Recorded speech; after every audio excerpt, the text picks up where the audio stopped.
మొన్న ఫిబ్రవరి 11వ తేదీన రాష్ట్ర వ్యాప్తంగా మున్సిపల్ ఎన్నికలు జరిగితే చెన్నూరు అసెంబ్లీ నియోజకవర్గంలోని కేతంపల్లిలో కూడా 22 వార్డులకు గాను 14 వార్డులు మేము గెలిస్తే 7 వార్డులు మాత్రమే కాంగ్రెస్ గెలిచింది.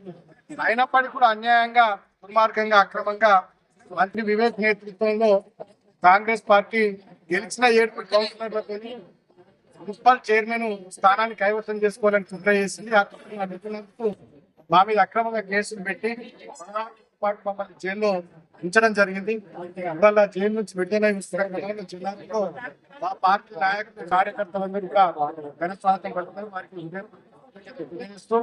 టీఆర్ఎస్ పార్టీ తెలంగాణ కోసం పుట్టిన పార్టీ, తెలంగాణ ప్రజల కోసం పుట్టిన పార్టీ, తెలంగాణకు తెచ్చిన పార్టీ, తెచ్చిన తెలంగాణలో 10 ఏళ్ళు బ్రహ్మాండంగా పనిచేసిన పార్టీ, అది వాళ్ళ ప్రధాన ప్రతిపక్షంగా కూడా ప్రజల కోసం కష్టపడుతున్నటువంటి తరుణంలో చాలా చోట్ల పంచాయతీ ఎన్నికలను కానీ, మున్సిపల్ ఎన్నికలను కానీ అధికార కాంగ్రెస్ పార్టీ నాయకులు దుర్మార్గంగా, దౌర్జన్యంగా పోలీసులను అడ్డం పెట్టుకుని వ్యవహారం చేస్తూ ఉన్నారు. దానికి నిదర్శనమే కేతంపల్లి మున్సిపాలిటీ.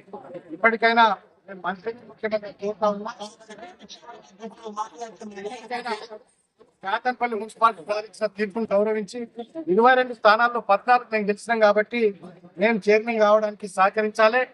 స్టేట్ ఎలక్షన్ కమిషన్ కూడా ఈ విషయంలో చొరవ తీసుకొని ఫెయిర్ ఎలక్షన్ జరిగేటట్టుగా, లేకపోయినట్టయితే భవిష్యత్తులో డెఫినెట్ గా ఉమ్మడి ఆదిలాబాద్ జిల్లాలో ప్రజలు కాంగ్రెస్ పార్టీ అరాచకాలను, దుర్మార్గాలను ఇప్పటికే చూస్తూ ఉంటారు. రాబోయే రోజుల్లో కాంగ్రెస్ పార్టీకి ఉమ్మడి ఆదిలాబాద్ జిల్లాలో ఖచ్చితంగా ఓట్లు ఆడతారని చెప్పి తెలియజేస్తూ జై తెలంగాణ.